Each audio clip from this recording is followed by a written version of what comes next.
तो भाई जितने भी सनी पाजी के फैंस हैं भाई, आप लोगों के लिए मैं एक से बढ़कर एक रिपोर्ट लेके आता ही रहता हूं भाई। सिर्फ और सिर्फ 8 दिन बाकी हैं सनी पाजी के बर्थडे में, और बॉर्डर 2 का जो टीजर हमने सुना था कि भाई सनी पाजी के बर्थडे वाले दिन आ रहा है, तो 19 अक्टूबर को भाई सनी देओल साहब का बर्थडे है, और 19 अक्टूबर को भाई छोटी भी दिवाली है, और 20 तारीख को तो भाई यहाँ पे पूरे इंडिया में दिवाली मनाई जाएगी। यानी कि समझ लो कि हमारी जो दिवाली है वो तो भाई सनी पाजी के बर्थडे वाले दिन ही हो जाएगी। भाई यहाँ पे जितने भी सनी पाजी के फैंस हैं, मुझे लगता है कि उनके दिल और दिमाग में खुशी का ठिकाना तो नहीं होगा। लेकिन अभी बॉर्डर 2 से रिलेटेड टीजर की तो अपडेट आ ही रही थी, वो मैं आप लोगों को बता चुका था, लेकिन अभी एक और अपडेट आई है जो कि काफी पागल कर देने वाली है।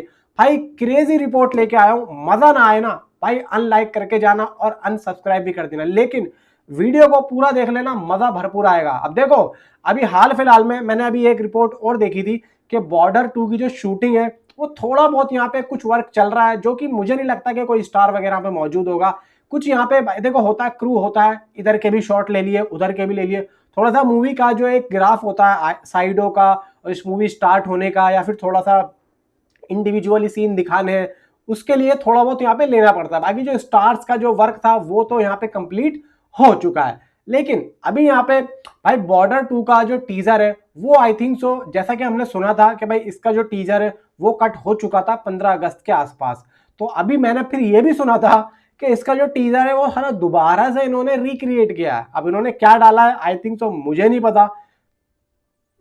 पता भाई, होता तो मैं जरूर बता देता, लेकिन जैसा मैंने आप लोगों को लास्ट टाइम बताया था वो चीज आ रही थी सामने, लेकिन एग्जैक्ट तो नहीं पता कि भाई क्या होगा क्या नहीं होगा। खैर, अभी यहाँ पे एक खबर और आई है कि भाई बॉर्डर 2 को लेके अब धीरे धीरे अपडेट्स बाहर आना शुरू हो गई अंदर की। देखो यहाँ पे टी सीरीज इस मूवी के अंदर पैसा लगा रहा है, और टी सीरीज के बहुत ज्यादा करीब है भाई रवीना टंडन के हस्बैंड कौन, अनिल ठडानी।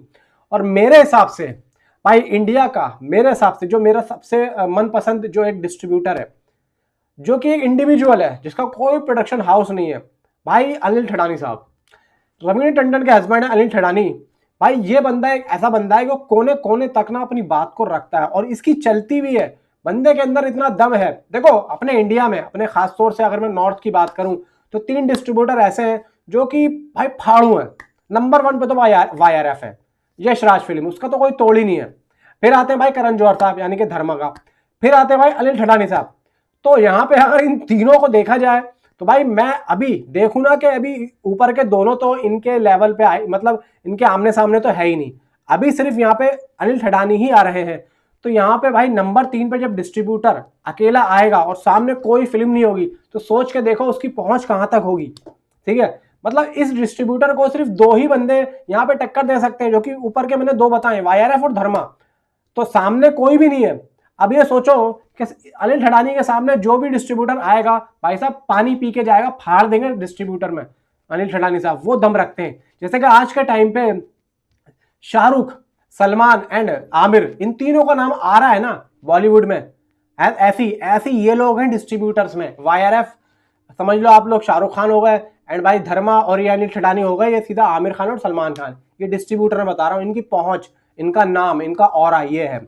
अब अनिल ठडानी साहब भाई साहब जिस तरीके से काम करते हैं ना, धमकी वाला काम करते हैं कि अगर तुम ये नहीं लोगे तो मैं तुम्हें ये नहीं दूंगा। और इंडिया में नहीं, वर्ल्ड वाइड तक में बॉर्डर 2 के लिए ये डिस्ट्रीब्यूट कर रहे हैं, इंडिया के अलावा ओवरसीज में भी, यानी कि पूरे वर्ल्ड में सिर्फ और सिर्फ अनिल ठडानी की ही डिस्ट्रीब्यूशन में ये फिल्म जाएगी।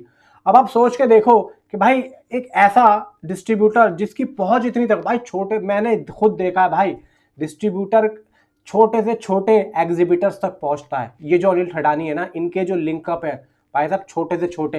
यार मेरा एक दोस्त है, वो मुझे बता रहा था कि भाई मेरे मतलब उसके ऑफिस में खुद अनिल ठडानी के ऑफिस से कॉल आया था, जबकि उनका हेड ऑफिस मुंबई में है।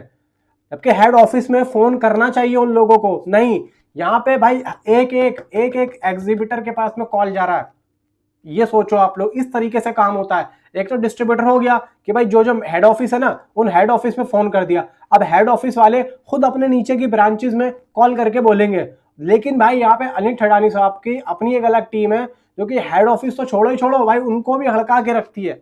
समझ रहे हो, क्योंकि उनको पता है कि ये हेड ऑफिस वाले इतना ध्यान नहीं देंगे, ये साले जो नीचे होंगे ना ये अपना काम करते रहेंगे, इसलिए उनकी भी डंडा करके रखते हैं।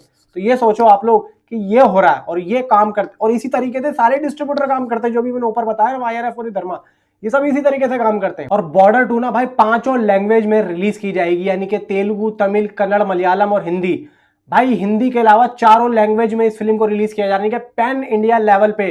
भाई देखो जिस तरीके की फिल्म है ना, पैट्रियोटिक, ऐसी फिल्म को तो हर लैंग्वेज में रिलीज होना चाहिए और हर लैंग्वेज के लोगों को। भाई ये फिल्म ऐसी है कि इंडिया के हर एक बंदे को ये फिल्म देखनी चाहिए, क्योंकि यहाँ पे इंडिया और पाकिस्तान के जो मतलब युद्ध के बाद में ये फिल्म आ रही है, और ठीक युद्ध के बाद में यही फिल्म आ रही है, इसके पहले और कोई फिल्म नहीं आई है। हालांकि देखो अनाउंस तो प्रभास की फिल्म फौजी भी हुई थी, लेकिन वो बाद में आ रही है। तो जो युद्ध के बाद में पहली फिल्म आ रही है, यानी कि बॉर्डर 2। और भाई यहाँ पे जाने और माने, यानी कि पैट्रियोटिक फिल्मों के जो एक भाई सरदार है ना भाई, सनी देओल, वो इस फिल्म के अंदर है। अब आप सोचो कि भाई युद्ध के बाद में पहली फिल्म, और जाने माने वाले भाई एक्टर अपने सनी पाजी, वो इस फिल्म के अंदर मौजूद। तो सोच के देखो फिल्म किस लेवल तक जाएगी। मेरे हिसाब से अगर मैं गलत नहीं हूं तो ये इंडिया नेट इसका जो आएगा ना, कम से कम 800 करोड़, कम से कम 800 करोड़ इंडिया नेट, क्योंकि ये फिल्म रुकने वाली नहीं है भाई। तकरीबन ये फिल्म 800 करोड़ नेट अगर चली गई, और वर्ल्ड वाइड आराम से भाई ये 1400-1500 करोड़ मार सकती है। देखो इतना मैं जानता हूं कि अगर यहाँ पे पैन इंडिया लेवल पे आ रही है, और पैन इंडिया लेवल पे इस फिल्म को भाई सोचा जा रहा है जिस तरीके से बेचा जाएगा। अब देखो बात ये आती है कि इस फिल्म को बेचा किस तरीके से जाएगा। बात सिर्फ ये आती है प्रमोशन इसके कैसे होंगे। सिर्फ हिंदी में करना, हिंदी में तो चलो पता है हम लोगों को, चलो हिंदी में इस फिल्म को आ रहा है और हम सब लोगों को पता भी है। एक दो टीजर वगैरह आएंगे ना तो हिंदी में ये फिल्म फैल जाएगी। ये फिल्म हिंदी में तो चलो बिकी पड़ी है, लेकिन यहाँ पे अगर इसको करना अच्छा बॉक्स ऑफिस कलेक्शन, देखो यहाँ पे हिंदी से मैं मान सकता हूँ 500-600 करोड़ हिंदी से, लेकिन अगर इसको 800-900 करोड़ करना है तो भाई थोड़ा बहुत साउथ का सहारा भी लेना पड़ेगा। तो इनको क्या करना है, इनको तेलुगु और तमिल में अच्छा खासा इस फिल्म को बेचना पड़ेगा और इसके प्रमोशंस कराने पड़ेंगे। जैसे कि हमने कांतारा में देखा कि कांतारा में इन्होंने ऋतिक रोशन से भाई ट्रेलर को लॉन्च करवाया, इसी तरीके से इन लोगों को वहां के कोई मेन बड़े बड़े एक्टर से इसके ट्रेलर को, इसके एक एक कंटेंट को भाई कराना पड़ेगा। और इन लोगों को जाना पड़ेगा भाई, इन लोगों को ऐसी मास सिटीज में जाना पड़ेगा वहां पे प्रमोशन करने, वरना भाई देखो बहुत ज्यादा मुश्किल हो जाएगा। मैं मानता हूं चलो हिंदी से ये फिल्म 600 करोड़ 650 करोड़ कर सकते हैं, लेकिन इसके बाद अगर हम 800-900 करोड़ इंडिया नेट सोच रहे हैं ना, तो भाई ये फिर सीधा आप साउथ में इनको अच्छा खासा करना पड़ेगा प्रमोशन, जब ही फिल्म बिक पाएगी। क्योंकि वहां के लोग सबसे पहली बात तो ये है कि हिंदी की फिल्में देखना ही नहीं चाहते हैं, और जब बात बॉक्स ऑफिस कलेक्शन पे आती है ना तो वो जान पूछ के नहीं जाएंगे। नहीं तो भाई यहाँ पे देखो पैट्रियोटिक फिल्म है, सनी पाजी है, ऐसी बात नहीं है कि भाई कोई देशभक्ति फिल्म आ रही है, क्योंकि वहां के लोग इन चीजों को नहीं देखते हैं भाई। भाई नहीं हुआ है तो भाई देखो सीधी सी वो यही देखते हैं कि यार बॉक्स ऑफिस कलेक्शन इनकी ज्यादा आ जाएगी और हमारी फिल्म पुष्पा या फिर कोई और सी फिल्म वो नीचे आ जाएगी, तो हम क्यों जाएं। तो बात ये आती है, क्योंकि अगर ये लोग सही करके बेच दी ना फिल्म को, तो भाई उन सही बता रहा हूं मैं कि वो मजबूर हो जाएंगे इस फिल्म को देखने में। बाकी आप मुझे नीचे कमेंट में जरूर बताएं। Thanks for watching.